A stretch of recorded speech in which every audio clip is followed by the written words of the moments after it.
settle down.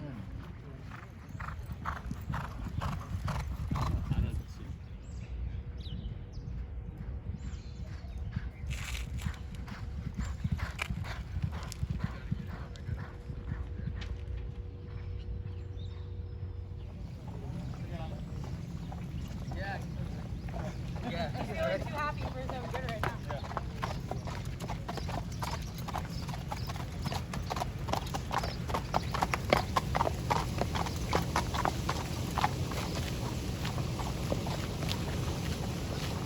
Okay, so I was looking at the past performances for the Toyota Bluegrass, and only one horse is 2 for 2 over the course.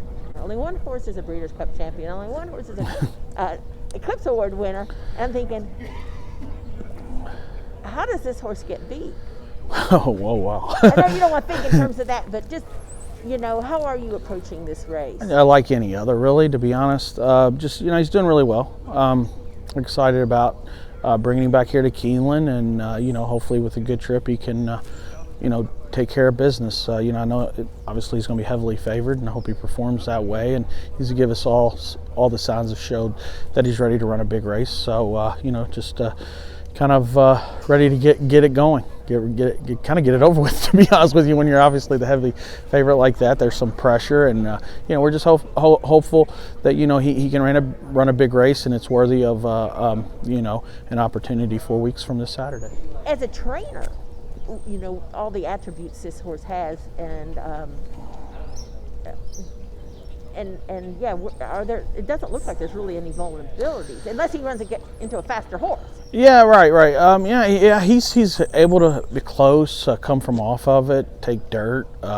He's a versatile horse, and he's still lightly raced. I mean, he's only had the 4 starts, and he's showed a lot of professionalism and talent and athletic ability in all 4 starts and in different ways. So, he's a nice horse, and we still have to show up Saturday and do hopefully take care of business. But we've yet to see many weaknesses in him so far, and we'll see how things play out Saturday.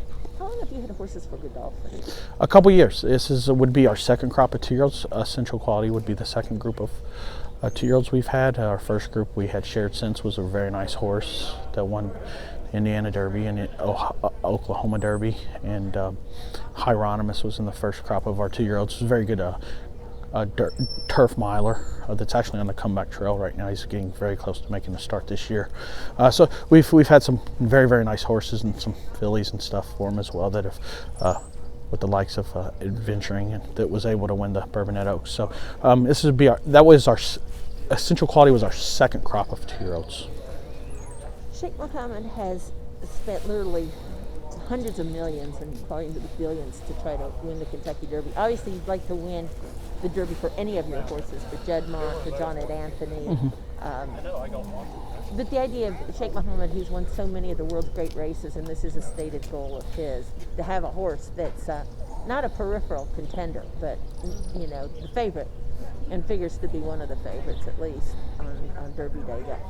Yeah, I mean, it's something that he's definitely, tried to, a race he's obviously tried to win and had some shots at it. And, it's amazing just to be in this position with such, great clientele that give you an opportunity with, really just great bloodstock. I mean, they're just, they breed the best of the best and hope for the best. And, Central Quality is one of the best of his crops. So I was very fortunate to be in this position and excited. And he's, I'm sure it would mean a lot to the Godolphin organization to finally, win that Kentucky Derby. It's one that's, they won nearly every big race imaginable in this country and throughout the world, actually. So, hopefully this would be one that hopefully this is the year that we, could take it down. I mean, it's like it's the biggest race in Kentucky, for 3-year-old colts other than the Kentucky Derby. It's our Santa Anita Derby and Arkansas Derby. This is the pre-Kentucky Derby Derby. So you know, I'm excited about. It's the first time we've run a horse on bluegrass, so I'm excited about that, and you know, having a real chance, it makes it obviously very special. So you know, as a kid, you know, it was a Grade 1 race. You know, I was telling someone a couple days ago, it'd be great if we could get that back to a Grade 1 race. I feel like it should be, but obviously, you know, the horses that win it have to go on and do certain things post bluegrass, and you know, hopefully Essential Quality is one that can get the race back up and rolling, and eventually a Grade 1 in the near future. You mentioned the Santa Anita Derby. That's Saturday. So is the Wood Memorial. So is, of course, the bluegrass. How much do you follow during the day? Because I know you're going to have a bunch of horses running here. Do you follow to see the other 3-year-old races and who's doing what? Oh, absolutely, yeah. Well, I'm sure I'll have it. Try to pull it up on my phone or somebody near me, you know, or jump in the grandstand, and you know, no, we'll definitely keep tabs on what's going on up in New York and Santa Anita and throughout the country as far as these graded races go, and the race or the prep races for the Kentucky Derby and the Kentucky Oaks as well. So you know, I'm obviously in the business and I do it for a living, but I mean, I'm a racing fan, so I mean, I definitely keep up with it, whether I had a horse on the Derby trail or not. I mean, I love racing, so it's just an exciting time of year. Spring in Kentucky, I think, is the best, and you know, just really excited to be in the position we are with Essential Quality.